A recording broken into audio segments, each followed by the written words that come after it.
New Hope TV, your encounter with God. Praise the Lord. Rehoboth media ಮಿನಿಸ್ಟ್ರಿಯ word of life ಎಂಬ ಕಾರ್ಯಕ್ರಮಕ್ಕೆ ಇವತ್ತು ನಾನು ಮತ್ತು ಚಲನ ಮತ್ತೊಂದು ದಿವಸ ನಿಮ್ಮೆಲ್ಲರನ್ನು ಆಹ್ವಾನಿಸ್ತಾ ಇದ್ದೀವಿ. ಪಶ್ಚಾತ್ತಾಪದ ಕುರಿತಾಗಿ ಟಾಪಿಕ್ಕನ್ನು ನಾವು ಮಾತಾಡ್ತಾ ಇದ್ವಿ. ನಿಜಕ್ಕೂ ಇದು ಬಹಳ ಬ್ಲೆಸ್ಸಿಂಗ್ ಆಗಿದೆ. ಎಷ್ಟೊಂದು ವಿಷಯಗಳನ್ನು ನಾವು ಕಲ್ತ್ಕೊಂಡ್ವಿ. ಸೊ ಇನ್ನು ಇದು ಕೊನೆ ಟಾಪಿಕ್ 4ನೇ ಎಪಿಸೋಡನ್ನು ಮಾಡ್ತಾ ಇದ್ದೀವಿ. ಸೊ ಹಿಂದೆ ಆಗಿರುವಂಥ ಎಪಿಸೋಡ್ಗಳು ನೀವು ಬೇಕಾದರೆ ನೀವು ಯೂಟ್ಯೂಬಲ್ಲಿ ಹೋಗಿ ಈ ಎಪಿಸೋಡ್ಗಳನ್ನು ನೀವು ನೋಡ್ಬೋದು. ಸೊ ಅದಕ್ಕಿಂತ ಮುಂಚಿತವಾಗಿ ಇವತ್ತು ಪಶ್ಚಾತ್ತಾಪದ 4ನೇ ಟಾಪಿಕನ್ನು ಇವತ್ತಿನ ಕ್ವಶನ್ ಏನಂದರೆ, ಯಾಕೆ ದೇವರಿಗೆ ಪಶ್ಚಾತ್ತಾಪ ಅಂದರೆ ಇಷ್ಟ? ಯಾಕೆ ನಾವು ರಿಪೆಂಟೆನ್ಸ್ ಮಾಡಿದ್ರೆ, why does god likes repentance? So ದೇವರು ಯಾಕೆ ಪಶ್ಚಾತ್ತಾಪ ಇಷ್ಟಪಡ್ತಾರೆ ಅಂತ ಹೇಳಿದರೆ, ಮೊಟ್ಟ ಮೊದಲನೇದಾಗಿ ಅವರು ನಮ್ಮನ್ನು ಇಷ್ಟಪಡ್ತಾ ಇರೋದರಿಂದ ಅವರು ಪಶ್ಚಾತ್ತಾಪವನ್ನು ಇಷ್ಟಪಡ್ತಾರೆ. ನಮ್ಮನ್ನು ಇಷ್ಟಪಡ್ತಾರೆ ಅಂತ ಹೇಳಿದರೆ ಒಂದು ವಾಕ್ಯ ನಾನು ಓದಬೇಕು. 2ನೇ ಪೇತ್ರ 3ನೇ ಅಧ್ಯಾಯದಲ್ಲಿ ಒಂದು ವಾಕ್ಯ ಈ ರೀತಿಯಾಗಿ ಇದೆ. ಯಾವುದಣ್ಣ? 2ನೇ ಪೇತ್ರ 3ನೇ ಅಧ್ಯಾಯ 9ನೇ ವಚನ. ಕರ್ತನು ತನ್ನ ವಾಗ್ದಾನವನ್ನು ನೆರವೇರಿಸುವುದಕ್ಕೆ ತಡ ಮಾಡುತ್ತಾನೆಂಬುದಾಗಿ ಕೆಲವರು ಅರ್ಥ ಮಾಡಿಕೊಳ್ಳುವ ಪ್ರಕಾರ ಆತನು ತಡ ಮಾಡುವವನಲ್ಲ.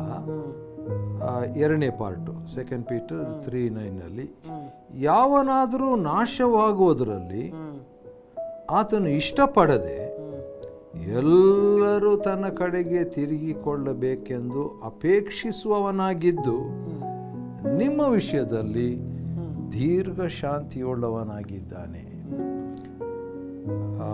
ಇಂಗ್ಲಿಷ್ನಲ್ಲಿ ಹೇಗಿದೆ ಅಕ್ಕದು? ಇಂಗ್ಲಿಷ್ನಲ್ಲಿ but is long suffering towards us, not willing that any should perish but that all should come to repentance. ಸರಿ, ಹಾಗಾದರೆ ಕನ್ನಡದಲ್ಲಿ 2 ಪದ ಚೆನ್ನಾಗಿದೆ. ಅದೇನಂದರೆ, ಆತನು ಇಷ್ಟಪಡದೆ. ಯಾವುದು ಇಷ್ಟಪಡಲ್ಲ? ಒಬ್ಬರು ನಾಶವಾಗಬಾರ್ದು. ಸೊ ದೇವರಿಗೆ not willing that any one perish. ಹಾಗಾದರೆ ತನಗೆ ಇಷ್ಟಪಡದೇ ಇರುವಂಥದ್ದು ಆಗಬಾರ್ದಂದ್ರೆ ದೇವರು ಇಷ್ಟಪಡುವಂಥದ್ದನ್ನು ಅಲೋ ಮಾಡ್ತಾನೆ. ಅಂದರೆ ಅರ್ಥ, ಯಾರಾದರೂ ನಾಶವಾದರೆ ಅದು ಆತನಿಗೆ ಇಷ್ಟ ಅಲ್ಲ, ಅದು ಈ ಸ್ಯಾಡ್, ಆತನ ದುಃಖ ಪಡ್ತಾನೆ. ಈಗ ಒಂದು ನೀವು ಇದರ ಬಗ್ಗೆ ಹೇಳುವಾಗ, ದೇವ್ರ ಮನುಷ್ಯರನ್ನು ಸೃಷ್ಟಿ ಮಾಡಿದ್ದೇನಕ್ಕಂದ್ರೆ ತನ್ನ ಜೊತೆ ಸಂಪರ್ಕ ಇಟ್ಕೋಬೇಕಂತ. ಆದ್ರೆ ಯಾವಾಗ ಆದಾಮ್ ಅವಳು ಪಾಪ ಮಾಡಿದ್ರು, ಆಗ ಏನಾಯ್ತು, ಅವರು ದೇವರಿಂದ ಸಂಪರ್ಕವನ್ನು ಕಳೆದುಕೊಂಡ್ಬಿಟ್ರು ಅಲ್ವಾ? ಸೊ ಅದನ್ನ ಆಗ್ಬಾರ್ದು ಅಂದ್ರೆ ನಾವು ದೇವ್ರ ಕಡೆ ತಿರುಗಿ ಬರುವಂತದ್ದೇ ಪಶ್ಚಾತ್ತಾಪ. That's why God wants to have that fellowship. ದೇವ್ರು ನಮ್ಮೊಟ್ಟಿಗೆ ಸಂಪರ್ಕ ಇಟ್ಕೋಬೇಕು, ನನ್ನ ಮಕ್ಕಳು, ನನ್ನ ಜನ ಅಂತ ಹೇಳಿ ಸಂಪರ್ಕ ಇಟ್ಕೋಬೇಕು ಅಂತ ಹೇಳಿ, that is what you are trying to tell ಅಲ್ವಾಣ? ಈಗ ಅದನ್ನ ಕೆಲವು ಸಾರಿ ನಾವು ದೇವರಿಂದ ದೂರ ಹೋಗ್ಲಿಕ್ಕೆ ಶಕ್ತಿ ಇರ್ತದೆ ನಮಗೆ, ಆದ್ರೆ ದೇವ್ರ ಹತ್ರ ಬರ್ಲಿಕ್ಕೆ ಶಕ್ತಿ ಇರಲ್ಲ ಕೆಲವು ಸಾರಿ. ಅಯ್ಯೋ, ದೇವ್ರು ನನ್ನ ಆಕ್ಸೆಪ್ಟ್ ಮಾಡ್ತಾರ, ಆ ಥರ ಎಲ್ಲ ಇರ್ತದೆ. ಯಾವ ರೀತಿಯಾಗಿ ತಪ್ಪಿ ಹೋದ ಮಗನು ತಪ್ಪಿ ಹೋಗ್ಲಿಕ್ಕೆ ಬಹಳ ಈಸಿಯಾಗಿ ತಂದೆಯನ್ನು ಬಿಟ್ಟು ಹೋದ. ಆದರೆ ಹಿಂದಿರುಗಿ ಬರುವಾಗ ಅವನು ಕಷ್ಟಪಟ್ಟುಕೊಂಡು ಬರಬೇಕಾಯ್ತು. ಆದರೂ ಬಂದಾಗ ಅವನಿಗೆ ದೇವರು ಸ್ವೀಕಾರ ಮಾಡಿದರು. ಅದೇ ರೀತಿಯಾಗಿ ಆದಾಮನ ವಿಷಯದಲ್ಲಿ ನಾವು ನೋಡುವಾಗ ಕೂಡ ಅಲ್ಲಿ ದೇವರಿಂದ ಅವರು ದೂರ ಹೋಗಬೇಕು ಅಥವಾ ದೇವರಿಗೆ ತಿರುಗಿ ಬೀಳಬೇಕು ಅಥವಾ ದೇವರ ವಾಕ್ಯವನ್ನು ಮೀರಬೇಕು ಅನ್ನುವಂಥದ್ದು ದೇವರ ಇಷ್ಟ ಇರಲಿಲ್ಲ. ಆದರೆ ಆದಾಮನ ಇಷ್ಟ, ಅವಳ ಇಷ್ಟ ಅದಾಗಿತ್ತು. ಅವರು ಒಂದು ರಾಂಗ್ ಚಾಯ್ಸ್, ಒಂದು ತಪ್ಪಾದ ತೀರ್ಮಾನ ಮಾಡಿದರು. ಮಾಡಿದ ಮೇಲೆ ಕೂಡ ದೇವರೇನು ಮಾಡ್ತಾರೆ, ಅವರನ್ನು ಹುಡ್ಕೊಂಡು ಬರ್ತಾರೆ. ಆದಾಮನು ತಪ್ಪು ಮಾಡಿದ್ರು ಕೂಡ ಆದಾಮನೇನು ಎಲ್ಲಿದೆಯಾ ಅಂತ ಹೇಳ್ಬಿಟ್ಟು ಹುಡುಕೊಂಡು ದೇವರು ಹಿಂದಿರುಗಿ ಬರ್ತಾರೆ. ಆದ ಕಾರಣ ಪಶ್ಚಾತ್ತಾಪ ಯಾಕೆ ದೇವರಿಗೆ ಇಷ್ಟ ಅಂದರೆ, ನಾವು ದೇವರಿಗೆ ಇಷ್ಟ, ಅದಕ್ಕೆ ದೇವರು ಪಶ್ಚಾತ್ತಾಪ ಪಟ್ಟರೆ ತನ್ನ ದೇವರ ಇಷ್ಟ ನೆರವೇರ್ತದೆ ಅಂತ ಹೇಳ್ಬಿಟ್ಟು, ದೇವರೊಂದಿಗೆ ಸಂಬಂಧ ಇರ್ತದೆ ಅಂತ ಹೇಳ್ಬಿಟ್ಟು ಪಶ್ಚಾತ್ತಾಪವನ್ನು ದೇವರು ಇಷ್ಟಪಡ್ತಾರೆ. ಸೊ ಆದಾಮ್ ಅವಳ ಬಗ್ಗೆನೆ ಮಾತಾಡುವಾಗ ಅವ್ರಿಗೆ ಪಶ್ಚಾತ್ತಾಪ ಪಡೋದಕ್ಕೆ ಒಂದು ಅವಕಾಶ ಇತ್ತು ಅಲ್ವಾ? ದೇವ್ರು ಕೇಳಿದಾಗ ಅವರು ಸಾರಿ ಅಂತ ಹೇಳಿದ್ರೆ ಅಲ್ಲಿ, ಆದ್ರೆ ಅವ್ರು ರಿಪೆಂಟ್ ಮಾಡಿಲ್ಲ. ಯಾಕೆ ಅವರು ಆ ಒಂದು ಮನವರಿಕೆ ಅವ್ರಿಗಾಗ್ಲಿಲ್ಲ? ಒಂದು ಕಾರಣ ಯಾಕೆ ಆಗಿಲ್ಲ ಅನ್ನೋದಕ್ಕೆ ಒಂದು ಎರಡು ಕಾರಣ ನಾನು ಯೋಚನೆ ಮಾಡ್ತೀನಿ ರೀ. ನೀವು ಈಗ ಹೇಳಿದಾಗಲೇ ನನಗೆ ಯೋಚನೆ ಬರ್ತಾ ಇದೆ ಯಾಕೆ ಇವರು ಪಡಲಿಲ್ಲ ಅಂತ ಹೇಳ್ಬಿಟ್ಟು. ಈಗ ನಾವೆಲ್ಲರೂ ಪಶ್ಚಾತ್ತಾಪ ಪಡಬೇಕು. ನೋಡ್ರಿ, ದಾವಿದನ ಪಶ್ಚಾತ್ತಾಪ ಪಟ್ಟನು, ನೋಡ್ರಿ ತಪ್ಪಿ ಹೋದ ಮಗನು ಪಶ್ಚಾತ್ತಾಪ ಪಟ್ಟನು, ನೋಡ್ರಿ ಅರಸನಾದ ಆಹಾಬನು ಪಶ್ಚಾತ್ತಾಪ ಪಟ್ಟನು ಅಂತೆಲ್ಲ ನಮಗೆ ಒಂದು ಎಕ್ಸಾಂಪಲ್ಸು ನಮಗೆ ಇದೆ ರೀ ಪಶ್ಚಾತ್ತಾಪ ಪಡಲಿಕ್ಕೆ. ಆದಾಮನಿಗೆ ಯಾವ ಎಕ್ಸಾಂಪಲ್ ಇರಲಿಲ್ಲ. ಯಾಕಂದ್ರೆ ಕೆಲವು ಸಾರಿ ಈ ರೀತಿಯಾಗಿ ಹೇಳ್ತಾರೆ, ಹೌದು, ಕರೆಕ್ಟ್. ಅವನು ನೀನು ಕೊಟ್ಟ ಸ್ತ್ರೀ ಅಂತ ಹೇಳ್ತಾನ್ರಿ. ಆದರೂ ಕೂಡ ಹೇಗೆ ಪಶ್ಚಾತ್ತಾಪ ಪಡಬೇಕು ಅನ್ನುವಂಥದ್ದು ಅವನಿಗೆ ಗೊತ್ತಿರಲಿಲ್ಲ.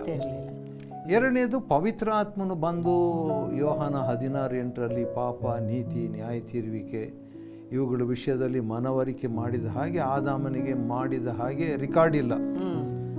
ಪವಿತ್ರ ಆತ್ಮನ ಕಾರ್ಯ ಇರಲಿಲ್ಲ. ಆದರೂ ಕೂಡ ಒಂದು ಒಳ್ಳೆಯದು ಏನಂದರೆ, ಆದಾಮನ ಒಂದು ರೀತಿಯಿಂದ ನನಗೆ ಅನಿಸ್ತದೆ ಆದಾಮನು ಪಶ್ಚಾತ್ತಾಪ ಪಟ್ಟಿರಬೇಕು ಅಂತ ಅನಿಸ್ತದೆ ರೀ ನನಗೆ. ಇಲ್ಲಿ ಬರ್ದಿಲ್ಲ ಪಶ್ಚಾತ್ತಾಪ ಪಟ್ಟಿದ್ದಾನಂತ. ಬಟ್ ಆದ್ರೆ ಈ ಲಾಸ್ಟ್ ಇಸ್ ಬ್ಲೆಸ್ಸಿಂಗ್ಸ್ ಅಲ್ವಾ? ಯಾವಾಗ ಅವನು ಪಾಪ ಮಾಡ್ದ, ಈ ಲಾಸ್ಟ್ ಇಸ್ ಬ್ಲೆಸ್ಸಿಂಗ್ ಅಲ್ಲಿ, ಅದನ್ನ ಸ್ವಲ್ಪ ಎಕ್ಸ್ಪ್ಲೇನ್ ಮಾಡಿ ಆಮೇಲೆ ಅದನ್ನ ಹೇಳಿ. ರೈಟ್ ರೀ. ಲಾಸ್ಟ್ ಇಸ್ ಬ್ಲೆಸ್ಸಿಂಗ್ ಅಂದರೆ ಆ ಆಶೀರ್ವಾದ ಕಳ್ಕೊಂಡ್ಬಿಟ್ಟಿದ್ದ ಅಂತ ಹೇಳುವಾಗ ದೇವರ ಜೊತೆಯಲ್ಲಿರುವಂಥ ಆ ಒಂದು ಸಂಬಂಧ ಅವನು ಕಳ್ಕೊಂಡ್ಬಿಟ್ಟ. ಆದರೆ ಆ ಕ್ಷಣದಲ್ಲಿ ಅವನು ಕಳ್ಕೊಂಡ್ಬಿಟ್ಟ. ಯಾರೋ ಒಬ್ಬರು ಈ ರೀತಿಯಾಗಿ ಹೇಳಿದರು ನನಗೆ. ಅದು ಸ್ವಲ್ಪ ಮಟ್ಟಿಗೆ ಬೈಬಲ್ ಆಧಾರಿತ ಅಂತ ಹೇಳ್ಬೋದು. ಇಟ್ಸ್ ಸ್ಕ್ರಿಪ್ಚರಲ್ ಅಂತ. ವೆನೆವರ್ ಎ ಪರ್ಸನ್ ಸಿನ್ಸ್, ಯಾರಾದರೂ ಒಬ್ಬ ವ್ಯಕ್ತಿ, ಮುಖ್ಯವಾಗಿ ಇಲ್ಲಿ ಆದಾಮಂದು ತಗೊಳ್ಳನ್ರಿ ಅಥವಾ ಯಾರದೇ ತಗೋಬೋದು, ಇದು ಅನ್ವಯ ಆಗ್ತೈತಿ ಈ ಸ್ಟೇಟ್ಮೆಂಟು. ಆ ಸ್ಟೇಟ್ಮೆಂಟ್ ಏನಂದರೆ, when a person since he doesn't lose relationship, he loses fellowship. ಅಂದರೆ ಒಬ್ಬ ವ್ಯಕ್ತಿ ಪಾಪ ಮಾಡಿದಾಗ ಸಂಬಂಧ ಕಳ್ಕೊಳ್ಳಲ್ಲ, ಅವನು ಅನ್ಯೋನ್ಯತೆ ಕಳ್ಕೊಳ್ತಾನಂತ.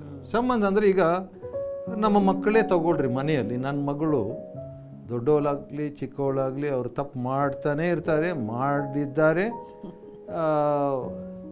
ಸಂಬಂಧ ಕಳ್ಕೊಂಡಿಲ್ಲ. ತಪ್ಪಂತೂ ಮಾಡಿದ್ದಾರೆ.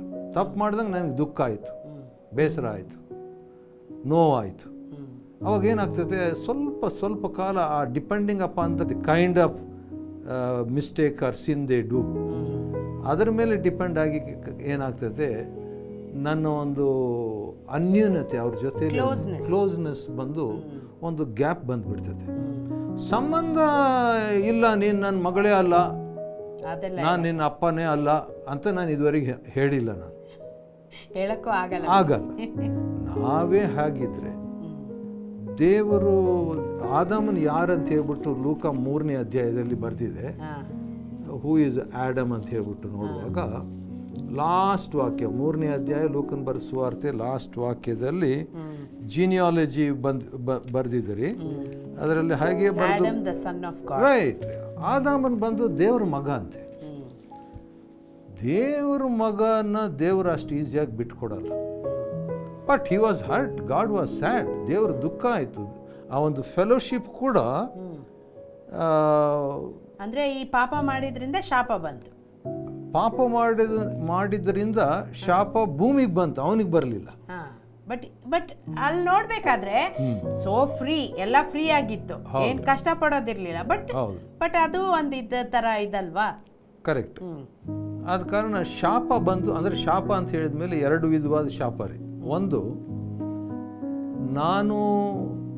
ನಾನು ಪಾಪ ಮಾಡಿದ್ದರಿಂದ ಬರುವಂತ ಶಾಪ, ಅದು ಭೂಮಿಗೆ ಬರ್ತೈತೆ, ನನಗೆ ಬರಲ್ಲ ಅಂತ. ಅಂದ್ರೆ ಆದಾಮನ್ ತಪ್ಪು ಮಾಡ್ದ, ದೇವ್ರು ಹೇಳ್ತಾರೆ ನಿನ್ನ ನಿಮಿತ್ತವಾಗಿ ಭೂಮಿಗೆ ಶಾಪ ಬಂತು. ಆದಾಮನಿಗೆ ಬಂತಂದಿಲ್ಲ ದೇವರು. ಸೊ ಹಂಗಂದ್ರೆ ಅದನ್ನ ಸ್ವಲ್ಪ ಎಕ್ಸ್ಪ್ಲೇನ್ ಮಾಡಿ. ಈಗ 3ನೇ ಅಧ್ಯಾಯ, ಆದಾಮನು ಪಾಪ ಮಾಡಿದರೆ, ನಮ್ಮೆಲ್ಲರಿಗೂ ಗೊತ್ತಿರುವಂಥ ಒಂದು ವಿಷಯ. 3ನೇ ಅಧ್ಯಾಯ, ಅವನು ತಿನ್ನಬಾರ್ದಂಥ ಹಣ್ಣನ್ನು ಅವನು ತಿಂದುಬಿಡ್ತಾನೆ. ತಿಂದಿದ ಮೇಲೆ ದೇವರು 14ನೇ ವಚನದಲ್ಲಿ, ಆಗ ಯೆಹೋವ ದೇವರು, ಅಂದರೆ ಯೆಹೋವ ದೇವರಿಗೆ ಮುಂಚಿತವಾಗಿ ಆದಾಮನ, ಸರಿ ಅದನ್ನು 14ನೇ ಓದ್ತೇನೆ ರೀ. ನೀನು ಈ ಕಾರ್ಯವನ್ನು ಮಾಡಿದ್ರಿಂದ ಎಲ್ಲ ಪಶುಗಳಲ್ಲಿ, ಅಡವಿಯ ಎಲ್ಲ ಮೃಗಗಳಲ್ಲಿಯೂ ಶಾಪಗ್ರಸ್ತವಾದಿ. ಅಂದರೆ ಶಾಪ ಯಾರಿಗೆ ಬಂತು ಅಂದರೆ ಸರ್ಪಕ್ಕೆ ಬಂತು, ಅಂದರೆ ಸೈತಾನಿಗೆ ಬಂತು ಅಂತ ಹೇಳ್ಬೋದು. ಸ್ತ್ರೀಗೆ ಮಾತಾಡುವಾಗ ಏನು ಹೇಳ್ತಾರೆ, ಶಾಪದ ಬಗ್ಗೆ ಬಂದಿಲ್ಲ, ಬಟ್ ಒಂದು ನೋವಿನ ಬಗ್ಗೆ ಮಾತಾಡ್ತಾರೆ. ಬಟ್ ಆಶ್ಚರ್ಯ ಏನಂದರೆ ಗರ್ಭಿಣಿಯಾಗಿದ್ದಾಗ ನೋವಿರ್ತದೆ, ಕಷ್ಟದಿಂದ ಅನ್ನುವಂಥದ್ದಿದೆ. ಆಮೇಲೆ ಪುರುಷನಿಗೆ 17ನೇ ವಚನದಲ್ಲಿ, ತಿನ್ನಬಾರದೆಂದು ನಾನು ನಿನಗೆ ಆಜ್ಞಾಪಿಸಿದ ಮರದ ಫಲವನ್ನು ನೀನು ಹೆಂಡತಿಯ ಮಾತು ಕೇಳಿದ್ರಿಂದ ತಿಂದ ಕಾರಣ ನಿನ್ನ ನಿಮಿತ್ತ ಭೂಮಿಗೆ ಶಾಪ ಬಂತು. ಈಗ ಮನುಷ್ಯರಿಗೆ ಶಾಪ ಬಂತಂತೇಳಿ ಬರ್ದಿಲ್ರಿ, ಆದ್ರೆ ಯಾರು ತಪ್ಪು ಮಾಡಿದ್ರು ಮನುಷ್ಯರೇ ಮಾಡಿದ್ರು, ಆದ್ರೆ ಇಬ್ಬರಿಗೂ ಶಾಪ ಬರಲಿಲ್ಲ ಅಂತ ನೋಡ್ತಿದ್ವಿ ಇಲ್ಲಿ. ಬಟ್ ಶಾಪ ಮನುಷ್ಯನಿಗೆ ಯಾವಾಗ ಬಂತು ಅಂತ ನೋಡುವಾಗ 4ನೇ ಅಧ್ಯಾಯ, ರೈಟ್ ರೀ, ಇವೊಂದು ಯಾರು ಕಾಯಿನ ಹೇಬೆಲ್ನ ಬಗ್ಗೆ ನೋಡುವಾಗ ದೇವರು ಇನ್ನೊಬ್ಬರಿಗೆ ನಾವು ತೊಂದರೆ ಮಾಡಿದಾಗ, ಕರೆಕ್ಟ್ ಅಲ್ವಾ? ಹೌದ್ರಿ. ಅಂದರೆ ಅದು ಇದರಲ್ಲಿ ಇವನ ಮೇಲೆ ದೇವರು ಶಾಪ ಕೊಡ್ತಾರೆ ನೋಡ್ರಿ. 11ನೇ ವಚನ, 4:11, ನೀನು ಸುರಿಸಿದ ನಿನ್ನ ತಮ್ಮನ ರಕ್ತವನ್ನು ಕುಡಿದ ಈ ಭೂಮಿಯನ್ನು ಬಿಟ್ಟು ಹೋಗಬೇಕೆಂದು ನಿನಗೆ ಶಾಪ ಬಂತು, ನಿನಗೆ ಶಾಪ ಬಂತು. ಸೊ ಇಲ್ಲಿ ನಾವು 2 ಟೈಪ್ಸ್ ನಾವು ನೋಡ್ಕೋಬೇಕು. ಏನಂದ್ರೆ ನಾವು ಬೇರೆಯವರಿಗೆ ತಪ್ಪು ಮಾಡಿದಾಗ, ಇಲ್ಲ ಬೇರೆಯವ್ರಿಗೆ ಹಿಂಸೆ ಮಾಡಿದಾಗ, ಬೇರೆಯವ್ರಿಗೆ ಬೇಡ್ದಿದ್ದ ಕಾರ್ಯ ಮಾಡಿದಾಗ, ಆಗ ಏನಾಗುತ್ತೆ, ನಮಗೆ ಶಾಪ ಬರುವಂಥದ್ದಾಗಿದೆ ಅದು. ಸೊ ಇದು ಬಹಳ ಇಂಪಾರ್ಟೆಂಟ್ ಪ್ರಿಯರೇ. ಇನ್ನೊಬ್ಬರಿಗೆ ನಾವು ಕೇಡನ್ನು ಬಯಸಬಾರ್ದು. ಅದು ಕೇಡನ್ನು ನಾವು ಬಯಸಿದಾಗ ಅದು ನಮಗೆ ಶಾಪ ಬರುವಂಥದ್ದಾಗಿದೆ. ದಿಸ್ ಇಸ್ ಸೋ ಇಂಪಾರ್ಟೆಂಟ್ ಅಣ್ಣ. ಈ ಕಾಲದಲ್ಲಿ ಯಾರಿಗೆ ಒಳ್ಳೇದು ಬಯಸ್ತಾರೆ ಹೇಳ್ರಿ? ಏನ್ ಕೆಟ್ಟದ್ ಮಾಡ್ಲಿ ಅಂತಾನೆ ನೋಡ್ತಿರ್ತಾರೆ ಹೊರತು ಯಾರು ಒಳ್ಳೇದ್ ಮಾಡೋದಕ್ಕೆ ಟ್ರೈ ಮಾಡಲ್ಲ. ಬಟ್ ಇರ್ತಾರೆ, ಎಲ್ಲರೂ ಆ ಥರ ಇರೋದಿಲ್ಲ. ಬಟ್ ತುಂಬಾ ಒಳ್ಳೆಯವರು ಇರ್ತಾರೆ, ತುಂಬಾ ಕೆಟ್ಟವರು ಇರ್ತಾರೆ. ಬಟ್ ಆದ್ರೆ ದೇವ್ರ ವಾಕ್ಯ ನೋಡಿ ಏನ್ ಹೇಳುತ್ತೆ ಅಂದ್ರೆ, ಬೇರೆಯವರಿಗೆ ಕೆಡುಕನ್ನು ಮಾಡಿದಾಗ ನಮ್ಗೆ ಶಾಪ ಬರುವಂಥದ್ದಾಗಿದೆ. ಸೊ ಇದರಿಂದ ನಾವು ಹೊರ ಬರ್ಬೇಕಂದ್ರೆ ಫಸ್ಟ್ ಆಫ್ ಆಲ್ ಬೇರೆಯವ್ರಿಗೆ ಹಿಂಸೆ ಮಾಡಬಾರ್ದು, ಪಶ್ಚಾತ್ತಾಪ ಪಡಬೇಕು, ದೇವ್ರ ಕಡೆ ತಿರ್ಕೊಳ್ಬೇಕು. ಮತ್ತು ಈ ಆದಾಮನ ಬಗ್ಗೆ ನಾವು ನೋಡುವಾಗ ಅವನು ದೇವರ ಹತ್ರ ಸ್ವಲ್ಪ ಪಶ್ಚಾತ್ತಾಪ ಪಡ್ತಾನಂತ ನಾವು ತಿಳ್ಕೊಬೇಕ್ರಿ. ಅಂದರೆ 100% ಪಡಲಿಲ್ಲ ಅವನು. ಯಾಕಂತ ಹೇಳಿದ್ರೆ, ನೀನು ಆದಾಮನೇ ನೀನು ತಿಂದಿಯಾ ಅಂತ ಕೇಳುವಾಗ ಆದಾಮನ ಏನು ಹೇಳ್ತಿದ್ದಾನೆ,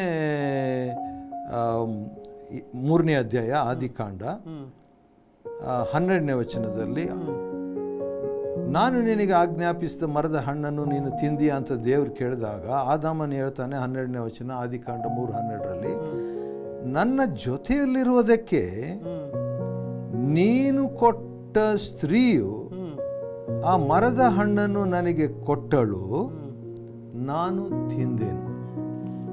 ಅಂದರೆ ಈ ವಾಕ್ಯನ 3 ಪಾರ್ಟ್ ಡಿವೈಡ್ ಮಾಡ್ಬೋದು. ನೀನು, ಸ್ತ್ರೀ, ನಾನು.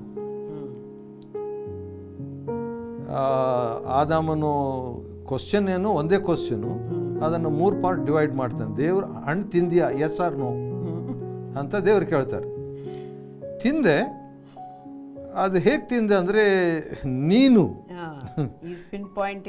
ಹೌದು, ಒಂದು ರೀತಿಯಿಂದ ನಿಜನೇ ಅವನು ಹೇಳಿದ್ದು ಕೂಡ. ಯಾಕಂದರೆ ದೇವರೇ ನೀನು ಕೊಟ್ಟ ಸ್ತ್ರೀ ಅಣ್ಣ ಇಲ್ಲ ಅಂತಾನೆ ಹೇಳ್ಬೋದಲ್ಲ, ಆಗಿತ್ತಲ್ವಾ? ಅವತ್ತು ವೈಫ್ ಕೊಟ್ಟಾಗ ಇಲ್ಲ ಇಲ್ಲ ಅಂತ ಹೇಳ್ಬೋದಾಗಿತ್ತು. ಆದರೆ blame God for it. Correct. But ಇದರಲ್ಲಿನ ಒಂದು ಒಳ್ಳೆ ಒಂದು ಸಂಗತಿ ನನಗೆ ನೆನಪಿಗೆ ಬಂತ್ರಿ ನೀವು ಹೇಳಿದಾಗ. ಭಾಳ ವಿಚಿತ್ರವಾದಂಥ ಒಂದು ಮಾತಿದೆ ನೋಡ್ರಿ. ಮೊದಲನೇ ತಿಮೋತಿ, ನೀವೀಗ ಹೇಳಿದ್ರಲ್ಲ, ಇಲ್ಲ ಅಂತ ಹೇಳ್ಬೋದಾಗಿತ್ತಲ್ಲ, ಆದರೂ ಯಾಕೆ ತಿಂದ ಅನ್ನೋದಕ್ಕೆ ಭಾಳ ಒಳ್ಳೆ ಒಂದು ಆನ್ಸರು ಜಾನ್ ಮ್ಯಾಥ್ಯೂ ಅಂತ ಹೇಳ್ಬಿಟ್ಟು ನನ್ನ ಸ್ನೇಹಿತರೊಬ್ಬರು ಇದ್ರ ಬಗ್ಗೆ ಮಾತಾಡಿದಾಗ ನನಗೆ ಭಾಳ ಆಶ್ಚರ್ಯ ಆಯಿತು. ಮೊದಲನೇ ತಿಮೋತಿ 2ನೇ ಅಧ್ಯಾಯ ಈ ರೀತಿಯಾಗಿದೆ. ಇದು ಆಶ್ಚರ್ಯವಾದಂಥ ಒಂದು ಮಾತು. ಮೊದಲನೇ ತಿಮೋತಿ 2ನೇ ಅಧ್ಯಾಯ 14ನೇ ವಚನದಲ್ಲಿ 13ರಿಂದ ಓದ್ತೀನಿ ರೀ. ಮೊದಲು ನಿರ್ಮಿತವಾದವನು ಆದಾಮನಲ್ಲವೇ, ಆಮೇಲೆ ಹವ್ವಳು, ಅಂದರೆ ಕ್ರಿಯೇಷನ್ನಲ್ಲಿ. ಇದಲ್ಲದೆ ಆದಾಮನು ವಂಚನೆಗೆ ಬೀಳಲಿಲ್ಲ. ಹಿ ವಾಸ್ ನಾಟ್ ಡಿಸೀವ್ಡ್ ಅಂತೆ. ಅಂದರೆ ದೇವ್ರ ವಾಕ್ಯ ಹೇಳ್ತದೆ. ಹೌ ಅಂತ ಹೇಳಿಲ್ಲ, ಹೇಗೆ ಅನ್ನೋದು ಇಲ್ಲಿಲ್ಲ. ಆದ್ರೂ ಅದು ಗೊತ್ತಾಗ್ಬೇಕಲ್ವಾ? ಹೌದ್ರಿ. ದೇವ್ರ ಕೆಲವು ಸಾರಿ ಆನ್ಸರ್ ಕೊಟ್ಬಿಟ್ಟು ಅದು ಹೇಗೆ ಅಂತ ಹೇಳಲಿಲ್ಲ ಅಂದರೆ ನಾವು ಅದು ಇಮ್ಯಾಜಿನ್ ಮಾಡ್ಕೋಬೇಕಾಗ್ತದೆ. ಅಂದರೆ ಹೇಗೆ ಅಂತ ಹೇಳ್ಬಿಟ್ಟು, ಆದಾಮನು ವಂಚನೆಗೆ ಒಳಬೀಳಲಿಲ್ಲ, ಸ್ತ್ರೀಯು ವಂಚನೆಗೆ ಒಳಬಿದ್ದು ಅಪರಾಧಿಯಾದಳು ಅಂತ ಹೇಳ್ಬಿಟ್ಟು. ಇದು ಹೇಗೆ ಅಂತ ಹೇಳ್ಬಿಟ್ಟು ಅದೇ ನಾನು ಜಾನ್ ಮ್ಯಾಥ್ಯೂ ಅಂತ ನನ್ನ ಸ್ನೇಹಿತರೊಬ್ಬರು ಎಕ್ಸ್ಪ್ಲೇನ್ ಮಾಡಿದ್ರು. ಅವ್ರು ಹೇಳಿದ್ದೇನೆಂದರೆ, ಅಂದರೆ ಸ್ವಲ್ಪ ಮಟ್ಟಿಗೆ ಅದನ್ನು ನಾನು ನಂಬ್ತೀನಿ. ಅಂದರೆ ಈ ವಾಕ್ಯ ಭಾಳ ದಿನ ನನಗೆ ಅರ್ಥ ಆಗಿರಲಿಲ್ಲ. ಅದು ಹೇಗೆ ಇದು ಆದಾಮನು ವಂಚನೆಗೆ ಒಳಗಾದ್ನಲ್ಲ, ಈ ವಾಸ್ ಆಲ್ಸೋ ಡಿಸೀವ್ಡ್. ಅಂದರೆ ಬೈಬಲ್ ಹೇಳ್ತದೆ ಈ ವಾಸ್ ನಾಟ್ ಡಿಸೀವ್ಡ್ ಅಂತ. ಈ ಕುಡ್ ಹ್ಯಾವ್ ಸೆಡ್ ನೋ, ಅದೇ ಕರೆಕ್ಟ್ ರೀ. ಆದರೂ ಇಲ್ಲಿ ಅವನು ವಂಚಿಸಲ್ಪಟ್ಟಿಲ್ಲ, ಹವಳ ಅಷ್ಟೇ ವಂಚಿಸಲ್ಪಟ್ಟಳು ಅಂತ ಆನ್ಸರ್ ಕೊಟ್ಟಿದ್ದಾರೆ.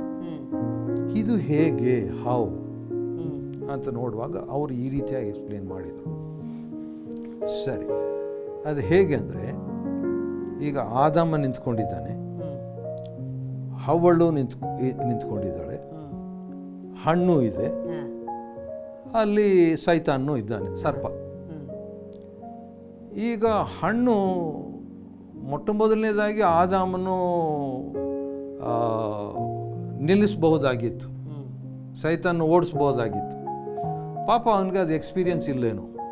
ಯಾಕಂದರೆ ಫಸ್ಟ್ ಟೈಮ್ ಸೈತಾನ್ ಬಂದಿರೋದು ಮನೆಗೆ ಅಥವಾ ಅವ್ರ ತೋಟಕ್ಕೆ ಬಂದಿದ್ದಾಗ ಅವನು ಫಸ್ಟ್ ಟೈಮ್ ನೋಡ್ತಾ ಇದ್ದಾನೆ. ಮೇ ಬಿ ವಾಸ್ ಕ್ಯೂರಿಯಸ್, ಗೊತ್ತಿಲ್ಲ, ಬೈಬಲ್ನಲ್ಲಿ ಬರೆದಿಲ್ಲ, ನನ್ನ ಊಹೆ.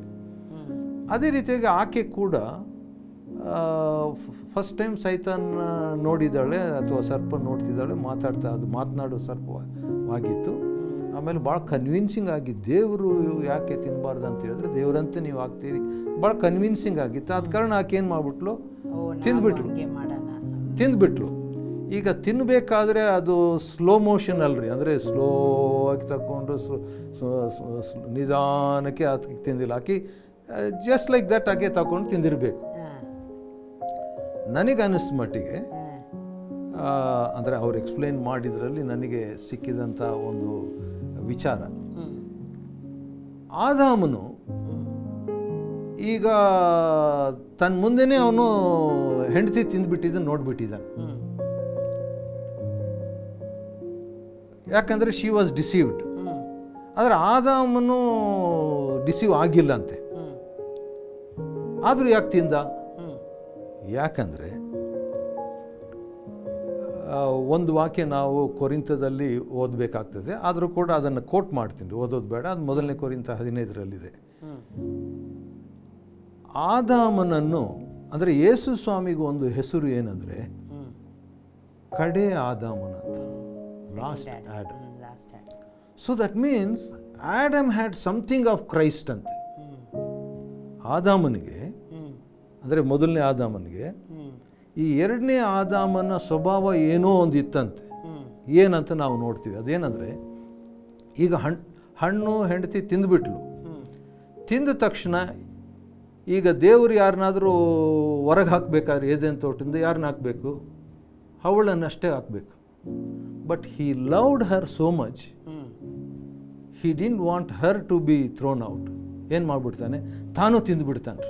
ಯಾಕಂದರೆ ಅಂತ ಹೇಳುತ್ತಲ್ವಾ? ಹೌದು, ಬಟ್ ಅವನು ಇಲ್ಲ ಅಂತ ಹೇಳ್ಬೋದಾಗಿತ್ತು. ತಾನು ತಿಂದ್ಬಿಟ್ಟು ತಾನು ಪಾಪಿ ಆಗ್ತಾನೆ. This is what exactly Jesus did. ನಾವು ತಿಂದಿದ್ದೀವಿ, ನಾವು ಪಾಪಿಗಳು. ಈಗ ವಾಟ್ ಹಿ ಡಿಡ್ ಈಸ್, ನಮಗೆ ಆ ಶಿಕ್ಷೆ ಬರ್ತದಲ್ಲ ಅಂತೇಳಿ, ಮದುಮಗಳಿಗೆ ಶಿಕ್ಷೆ ಬರ್ತದಲ್ಲ, ನನ್ನ ಫ್ಯೂಚರ್ ಬ್ರೈಡ್ಗೆ ಏನ್ ಮಾಡ್ಬಿಡ್ತೀನಿ. Exactly. Jesus was not deceived, we were deceived. Now he was sinless, yes, yet he bore all our sins on the cross. He took our sins. Share ಮಾಡ್ಕೊಂಡು. That's amazing. ಅಲ್ವಾ? ಈಗ ಇಬ್ಬರನ್ನು ಹೊರಗೆ ಹಾಕಿದ್ರು. ಅದಕ್ಕೆ ನೋಡಿ ದೇವರು ಫಸ್ಟ್ ಯಾರನ್ನ ಕೇಳ್ತಾರೆ, ಈ ಪಾಪ ಎಲ್ಲ ಆದ್ಮೇಲೆ ಸರ್ಪೆಂಟ್ನ ಕೇಳ್ತಾರೆ. ಸೆಕೆಂಡ್ ಯಾರನ್ನ ಕೇಳ್ತಾರೆ, ವುಮನ್. ಆದರೆ ಲಾಸ್ಟ್ ಆದಮನ್ ಕೇಳ್ತಾರೆ. ಫಸ್ಟ್ ಆಫ್ ಕೋರ್ಸ್ ಆದಮನ್ ಎಲ್ಲಿದ್ಯಾ ಅಂತ ಕೇಳಿದ್ರೆ ನಿಜ. ಹಂಗೆ ಹೇಳ್ಬಿಟ್ಟು ಕಡೆಗೆ ದೇವರು ಅರ್ಥ ಮಾಡ್ಕೊಳ್ತಾರೆ ಇವ್ರ ಪ್ರಾಬ್ಲಮ್. ಅರ್ಥ ಮಾಡಿಕೊಂಡು 21ನೇ ವಚನ 3:21, ಯೆಹೋವ ದೇವರು ಆದಾಮನಿಗೂ ಅವನ ಹೆಂಡತಿಗೂ ಚರ್ಮದ ಅಂಗಿಗಳನ್ನು ತೊಡಿಸಿದನು. So that means he made a provision. Only when a person repents he gives a provision. So Adam repented. ಆದ ಕಾರಣ ಆ ಒಂದು ಪ್ರೊವಿಷನ್ ಒದಗಿಸಿಕೊಟ್ರು. ಸೊ ಇದು ಭಾಳ ಇಂಪಾರ್ಟೆಂಟ್ ಅಲ್ಲ ಅಣ್ಣ. ಸೊ ಎಷ್ಟೊಂದು ನೋಡಿ, ಎಷ್ಟು ರೆವಲ್ಯೂಷನ್ ದೇವ್ರು ನಮಗೆ ಕೊಟ್ಟರು. ರಿಪೆಂಟೆನ್ಸ್ ಅನ್ನೋ ಟಾಪಿಕ್, ಎಲ್ಲ ಆಶೀರ್ವಾದ ರಿಪೆಂಟೆನ್ಸಲ್ಲೇ ಇರೋದು. ಸೊ ಯಾವಾಗ ನಾವು ದೇವ್ರ ಕಡೆ ತಿರ್ಕೊಂಡು ದೇವರ ಬಳಿ ಬರ್ತೀವಿ, ಅಲ್ಲಿ ಬರುವಂಥ ಎಲ್ಲ ಆಶೀರ್ವಾದಗಳನ್ನು ನಾವು ನೋಡ್ತಾ ಇದ್ದೀವಿ ಪ್ರಿಯರೇ. ಇಲ್ಲಿ ಸಹ ನಾವು ನೋಡಿದ್ವಿ, ನಾವು ಅದ ಆನ್ಸರ್ ಯಾಕೆ ಆದಾಮನು ಹಣ್ಣನ್ನು ತಿಂದನು ಎಂಬುದರ ಕುರಿತಾಗಿ ಸಹ ನಾವು ನೋಡಿದ್ವಿ. ನಾವು ಪಾಪ, ನಮ್ಮ ಜೀವಿತದಲ್ಲಿ ನಾವು ಅನೇಕ ಪಾಪ ಮಾಡಿದ್ವಿ, ಆದರೆ ಯೇಸು ಸ್ವಾಮಿ ನಮ್ಮ ಪಾಪ ಅವ್ರ ಮೇಲೆ ಹೊತ್ತೋದರ ಮೂಲಕ ನಮಗೆ ಬಿಡುಗಡೆಯನ್ನು ಕೊಟ್ಟಿದ್ದಾರೆ. So that is so amazing. ಮತ್ತು ಇನ್ನೊಂದು ಕೊನೆಯದಾಗಿ ಈ ವಚನವನ್ನು ಮೆಡಿಟೇಟ್ ಮಾಡ್ತಾ ಇದರ ಬಗ್ಗೆ ನಾವು ಮುಗಿಸೋಣ ಅಣ್ಣ. ಏನಂದರೆ ಯೆಶಾಯ 59:1 ಮತ್ತು 2. Isaiah 59 verse 1 and 2. Our iniquities have separated us from the love of God, and that's the reason God doesn't answer our prayer. So ಇದರ ಬಗ್ಗೆ ಕೊನೆಯದಾಗಿ ಹೇಳುತ್ತಾ ನಾವು ಇದು ಮುಗಿಸೋಣ. ಸರಿ. ಅಂದರೆ ಯೆಶಾಯ 59ನೇ ಅಧ್ಯಾಯದಲ್ಲಿ ನಾವು ನೋಡುವಾಗ, ಯೆಹೋವನ ಹಸ್ತವು ರಕ್ಷಿಸಲಾರದೆ ಮೋಟುಗೈಯಲ್ಲ, ಆತನ ಕಿವಿ ಕೇಳಲಾರದೆ ಕಿವುಡಲ್ಲ. ನಿಮ್ಮ ಅಪರಾಧಗಳೇ ನಿಮ್ಮ ದೇವರಿಂದ ನಿಮ್ಮನ್ನು ಅಗಲಿಸುತ್ತಾ ಬಂದಿದೆ. So this is very important. ಇದು ಒಂದೇ ಅವರು ಅರ್ಥ ಮಾಡ್ಕೊಂಡ್ಬಿಟ್ರೆ lifelong they will be into blessing. Correct. ಹಾಗಾದರೆ ಇಲ್ಲಿ ನಾವು ಯಾರನ್ನೂ ಬ್ಲೇಮ್ ಮಾಡುವಂತಿಲ್ಲ. ಯಾಕಂದರೆ ನಾವು ಮಾಡಿದ ಚಾಯ್ಸು, ನಾವು ಮಾಡಿದ ತಪ್ಪಾದಂಥ ಆಯ್ಕೆಗಳು, ಅದರ ನಿಮಿತ್ತವಾಗಿ ಈಗ ನಾವು ದೇವರಿಗೆ ವಿರುದ್ಧವಾಗಿದ್ದರಿಂದ ನಾವು ಪಶ್ಚಾತ್ತಾಪ ಪಡುವಾಗ ಈ ವಾಕ್ಯ ರಿವರ್ಸ್ ಆಗಿ ಓದ್ಬೋದು. ದೇವರ ಹಸ್ತವು ರಕ್ಷಿಸ್ತದೆ, ದೇವರ ಕಿವಿ ಕೇಳಿಸ್ಕೊಳ್ತದೆ. ಯಾಕಂತ ಹೇಳಿದ್ರೆ ನಿಮ್ಮ ಅಪರಾಧ, ಅದರಿಂದ ನೀವು, ನಿಮ್ಮ ಪಾಪ, ಅದರಿಂದ ನೀವು ಪಶ್ಚಾತ್ತಾಪ ಪಟ್ಟಿದ್ದರಿಂದ ಅಂತ ಆ ರೀತಿಯಾಗಿ ಕೂಡ ತಗೋಬಹುದು. ಅದು ನೆಗೆಟಿವ್ ಆಗಿತ್ತದು, ಅದನ್ನು ಪಾಸಿಟಿವ್ ಆಗಿ ತರುವಂಥದ್ದು ಪಶ್ಚಾತ್ತಾಪ. ಸೊ ಈ ವಾಕ್ಯ ನೀವು ಕೇಳಿದ್ರಿ ಪ್ರಿಯರೇ. ಸೊ ನಮ್ಮ ಪಾಪಗಳೇ ನಮ್ಮನ್ನು ದೇವರ ಒಂದು ಪ್ರೀತಿಯಿಂದ ದೂರ ಮಾಡಿದೆ, ನಮ್ಮನ್ನು ಆಶೀರ್ವಾದದಿಂದ ದೂರ ಮಾಡಿದೆ. ನಾವು ಮಾಡಿದಂಥ ತಪ್ಪುಗಳಿಂದ ನಾವು ಎಲ್ಲವನ್ನು ಕಳ್ಕೊಂಡಿದ್ದೀವಿ. ಇವತ್ತು ಈ ವಾಕ್ಯ ನಾವು ಓದೋದ್ರ ಮೂಲಕ ನಾವು ಒಂದನ್ನು ಏನು ಕಲಿತೀವಿ ಅಂದರೆ, ನಾವು ಪಶ್ಚಾತ್ತಾಪದಿಂದ ದೇವ್ರ ಕಡೆ ಬರುವಾಗ ನಿಶ್ಚಯವಾಗಿ ನಮ್ಮ ಜೀವಿತದಲ್ಲಿ ಎಲ್ಲವೂ ಬದಲಾಗಿ ಆಶೀರ್ವಾದವಾಗಿ ಮಾರ್ಪಡ್ತದೆ. ಇವತ್ತು ಕೊನೆಯದಾಗಿ ಈ ಒಂದು ಪಶ್ಚಾತ್ತಾಪದ ಟಾಪಿಕನ್ನು ನಾವು ಮುಗಿಸ್ತಾ ಇದ್ದೀವಿ. ಖಂಡಿತವಾಗಿ ಭಾಳಷ್ಟು ನಾವು ರೆವಲ್ಯೂಷನನ್ನು ದೇವರಿಗೆ ಸ್ತೋತ್ರ, ದೇವರು ನಮಗೆ ಕೊಟ್ಟಿದ್ದಾರೆ. ನೀವು ಸಹ ಕಲ್ತ್ರಿ. ಇದರಿಂದ ನೀವು ಪಶ್ಚಾತ್ತಾಪ ಪಟ್ಟು ದೇವ್ರ ಕಡೆ ತಿರುಗಿಕೊಳ್ಳ್ರಿ. ಖಂಡಿತವಾಗಿ ನಿಮ್ಮ ಜೀವಿತ ಬದಲಾಗ್ತದೆ. ಪ್ರಾರ್ಥನೆ ಮಾಡೋದ್ರ ಮೂಲಕ ಈ ಒಂದು ಟಾಪಿಕನ್ನು ನಾವು ಎಂಡ್ ಮಾಡ್ತಾ ಇದ್ದೀವಿ. ಸರಿ. ಪ್ರೀತಿ ಸ್ವರೂಪನಾದ ತಂದೆಯೇ, ನಾವು ಪಶ್ಚಾತ್ತಾಪ ಪಡಬೇಕಂತ ಮಗನನ್ನು ಕಳಿಸಿಕೊಟ್ಟು 2000 ವರ್ಷಗಳ ಹಿಂದೆ. ಮಗನಿಗೂ ಕೂಡ, ಯೇಸು ಸ್ವಾಮಿ ಕೂಡ ನಾವು ಪಶ್ಚಾತ್ತಾಪ ಪಡಬೇಕಂತ ಪವಿತ್ರಾತ್ಮನ ಕಳಿಸಿಕೊಟ್ಟಿದ್ದಾರೆ. ಆದ ಕಾರಣ ನಾವು ಪಶ್ಚಾತ್ತಾಪದಿಂದ ನಿನ್ನ ಕಡೆಗೆ ತಿರುಗಿಕೊಂಡು ನಿನ್ನ ಆಶೀರ್ವಾದಗಳನ್ನು ಸಂಪೂರ್ಣವಾಗಿ ಹೊಂದಿಕೊಂಡು ಇತರರಿಗೂ ಆಶೀರ್ವಾದ ನಿಧಿಗಳಾಗಿರ್ಲಿಕ್ಕೆ ಸಹಾಯ ಮಾಡು. ಹಾಗೆ ಮಾಡ್ತಿದ್ದಕ್ಕಾಗಿ ಸ್ತೋತ್ರ. ಯೇಸು ಸ್ವಾಮಿ ಹೆಸರಿನಲ್ಲಿ ಸ್ತೋತ್ರ ಮಾಡಿ ಬೇಡಿದ್ದೇವೆ ತಂದೆಯೇ. ಸೊ ಈ ಪಶ್ಚಾತ್ತಾಪದ ಬಗ್ಗೆ ಕೇಳಿದ್ರೆ ನಿಜಕ್ಕೂ ನಿಮಗೆ ಆಶೀರ್ವಾದ ಆಗಿದೆ ಅಂತ ನಾವು ನಂಬ್ತಾ ಇದ್ದೀವಿ. ಕರ್ತನು ನಿಮ್ಮನ್ನು ಆಶೀರ್ವಾದ